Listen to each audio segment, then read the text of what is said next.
Ready? Start.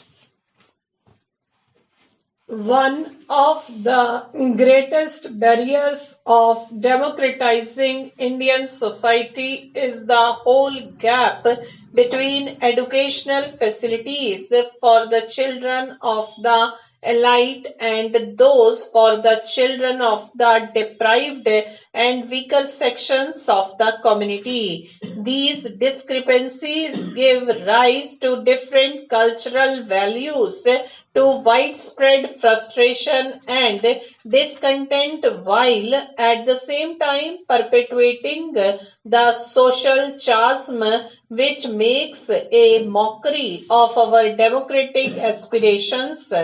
It is therefore not enough to have a parliamentary system of government to ensure the predominance of democracy. It is more important to give social relations a democratic content to make people willingly accept the ideals of socialism and dedicate themselves to building a society which will embody these ideals, to remove the incrustations of feudalism and the class distinction of today. People must think and act democratically. They must practice democracy in their everyday life.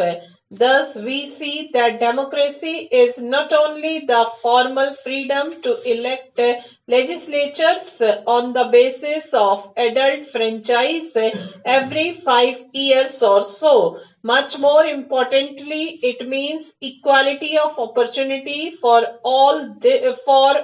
For this alone would help the fullest flowering of the human personality and involve every citizen intimately in the reconstruction of national life in accordance with the accepted principles and goals of democratic socialism. This is a slow and painful process, as any major social transformation is bound to be, but the government has already taken several meaningful steps in this direction. The process has been accelerated since June 1975. It involves educating the people, especially the illiterate masses in town and country, as to the true meaning and function of democracy. This is an arduous undertaking, for it requires teaching people to shed their traditional mentality and social attitudes and think and act democratically. Political rights and liberty can flourish only in a climate of social stability. Anarchy, on the other hand, can lead only to the speedy erosion of every freedom and the political rights of the individual. When self-seeking politicians inflame the antipathy of various disaffected groups to the government in such a manner as to rend the structure of society and unhinge the prevailing political system, it becomes the means of subverting democracy. Economic betterment, social justice, national unity, and harmonious living, and the quest of the forces of separatism and communalism among the evils prevalent in our society cannot be kept apart from the proper functioning of democracy. This presupposes the existence of representatives institutions chosen by the people from the grassroots upwards, and popular participation in nation building activities both at the level of decision making and execution. National unity must be built on the solid foundation of democracy. But what kind of democracy? A democratic system constructed on the support of the broad masses of the people, of course. We need a democracy which is genuine, not one designed to protect the privileges of the elite, but one that will give social security to the have-nots, the propertyless masses whose salvation lies in a just social order. Democracy is growing in India in unique conditions. Millions of underprivileged people are seeking a better life, one which will guarantee them the barest essentials for living, 2 meals a day, shelter and clothing, and greater equality of opportunity, particularly for their children.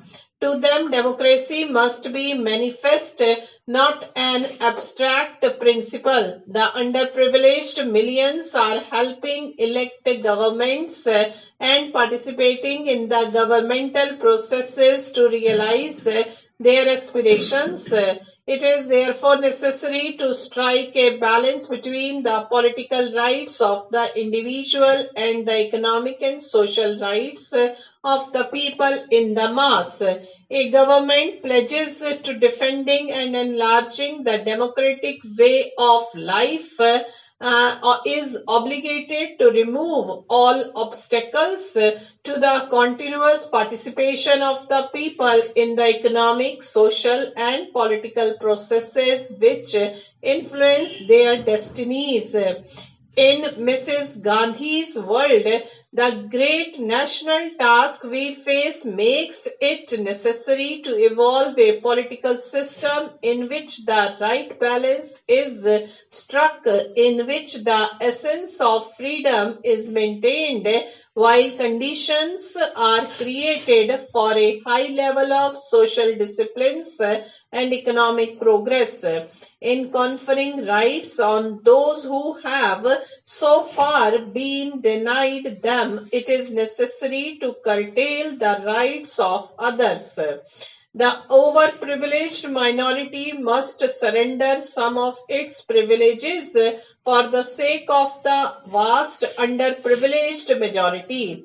The special privileges of the minority are the legacy of injustices perpetrated in the past and continuing into the present. They must therefore be abolished as soon as possible to ensure the creation of an egalitarian society where all citizens have equal rights in practice no less than in theory. This is the very essence of democracy. The government is trying to develop such a social system. It has set in motion a chain of actions which will usher in a democratic socialist society. Stop.